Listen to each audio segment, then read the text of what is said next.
Намираме се в поп-ъп читалнята "Виж ме силна и свободна", посветена на женската сила, на човешката сила, посветена и на изкуството, което Лада Янкова създаде, вдъхновена от жените Survivors и от поезията, която те написаха. А ние сме тук заради импрув и сме в Ринг Мола, нали? Мога да го кажа сега.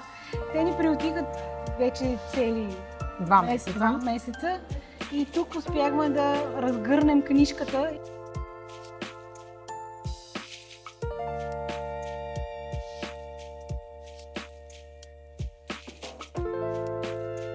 Тази книга се роди вдъхновена от първата по рода си общност на жени, преборили насилието.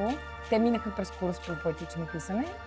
Създадоха едни невероятни творби под менторството на едни от най-бележитите съвременни български поетеси. И тези творби толкова докоснаха Лада като артист, че тя вместо да нарисува само корица за книгата, създаде цяла изложба. Това е пореден пример как изкуството може да пробужда. Тази книга в момента пътува, гостува на различни места под формата на бук клуб, книжен клуб. И хората отварят на случайни страници и винаги намират себе си в тях. Дори ни питат, добре, това сега нагласено ли беше, подгънали ли сте тази страница.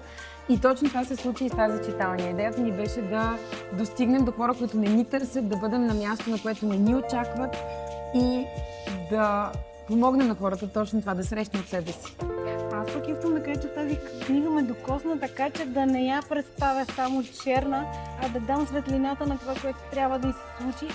Тази книга е едно споделяне и един път, който всички са намерили в нея. И се надявам чрез нея други хора да могат да намерят този път. Тя трябва да се чете, трябва да се гледа, трябва да се изживява. Вижте се силни и свободни.